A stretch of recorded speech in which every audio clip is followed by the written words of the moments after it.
All right, let's talk about something that I think hits home for a lot of finance teams out there.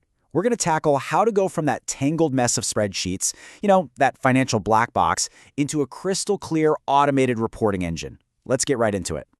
Look, I know this sounds a little harsh, maybe even a little dramatic, but let's be real. If you've ever spent the last week of the month just wrestling with VLOOKUPs, or chasing down tiny rounding errors, or just, praying that a macro doesn't suddenly break, then you know exactly what I'm talking about. It's this massive time sink, and it keeps you from doing what you're really there to do, which is to analyze the numbers, not just wrangle them. So, what does this whole broken process actually look like in practice? Well, we like to call it the manual reporting treadmill. And it really is like that, isn't it?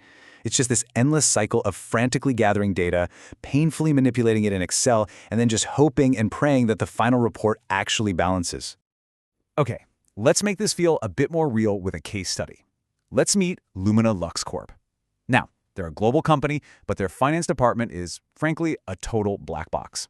You've got their US headquarters running on SAP, their Swedish entity is on NetSuite, and get this, the Asian branch is literally running on Excel. And of course, each one has different currencies, the data quality is all over the place, and they have their own unique complexities like unbalanced journals. Does any of this sound familiar? Because this is the day-to-day reality for so many businesses. The symptoms of this problem, they're pretty much universal. I mean, think about it. You've got these super fragile macros that break if you so much as look at them wrong. You've got data that's structured in this wide format that's just impossible for modern tools to analyze. The result? You're spending like 80% of your time just crunching the data, which leaves almost no time to figure out what it's all telling you. And this isn't just inefficient, you guys. It's super risky. So the big question is, how do we get off this treadmill for good? Well, we need a blueprint. We need a modern architecture that can finally tame all this chaos. This is the foundation that we're going to build everything on. And the framework we're going to use is something called the medallion architecture. It's a really powerful way to think about your data. It organizes everything into 3 clear layers: bronze, silver, and gold. And the whole point, the entire goal, is to progressively improve the quality and the structure of your data with each step you take. So here's how it works. The bronze layer, that's just a raw data dump, a dump and run. We just get the data out of SAP, NetSuite, Excel, whatever, and land it in one place. No changes. Then comes the silver layer, and this is where the real magic happens. This is where we clean it, we standardize it, we map everything together. And finally, you have the gold layer. This is our pristine, analysis-ready dataset perfectly modeled for tools like Power BI. We're literally turning raw ore into polished gold. Okay, so we've got our blueprint. Now let's roll up our sleeves and get into the execution. We're going to start taming the general ledger by tackling some of the thorniest data problems you'll find, one by one. First up, the absolute classic, wide data. You know what I'm talking about. Your ERP spits out a report with months as columns: January, February, March, and on and on. For analysis tools, this is just terrible. So the very first thing we have to do is what's called an unpivot. We turn it into a tall format, with just one column for the date and one for the amount. I'm telling you, this one simple change makes filtering and analyzing your data over time like 1,000 times easier. Next up, the signage problem. This one gets people all the time. In your accounting system, revenue is a credit, expenses are debits, but they might both be stored as positive numbers. So if you just sum them up blindly, your profit calculation will be completely wrong. It's a perfect example of how the raw data from your system is not what you need for your actual reports. So where do we fix this? The absolute best practice is to handle it upstream. Fix it during that transformation stage, in our silver layer. We basically create a rule that says, hey, if this is an expense account, multiply it by -1. Done. This makes sure that every single person using the data is working from the same, clean, standardized logic. And it saves you from writing all these complicated last-minute fixes in your final reports. Okay, now for a really interesting one. A bit of a puzzle. How do you report on numbers like gross margin or EBT when there's no EBT account in your general ledger, right? These are calculated values. They don't actually exist in the raw data.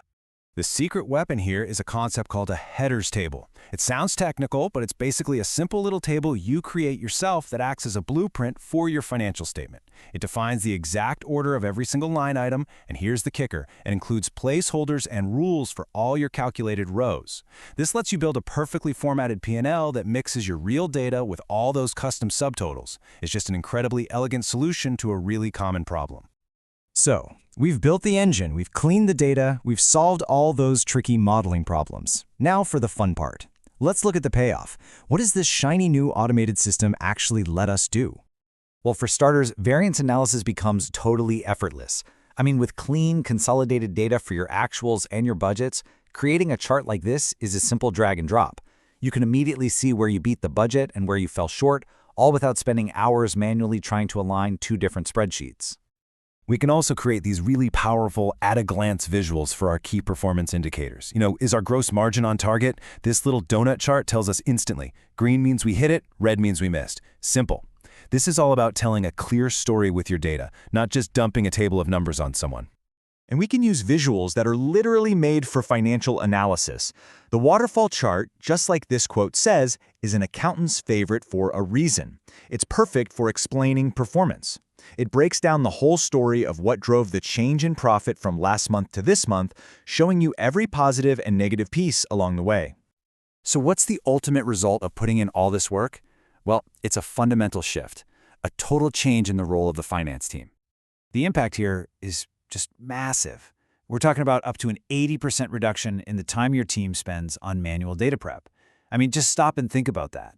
Imagine getting weeks of your year back. All that time that was once spent just copying and pasting is now freed up for much higher value work. And that's the real transformation, isn't it? The goal isn't just to build a faster report. It's about changing your entire job description. You get to stop being a data janitor, constantly cleaning up messes, and you start becoming a truly strategic business partner, someone who provides proactive insights that actually drive better decisions. So I'll just leave you with this final thought to chew on.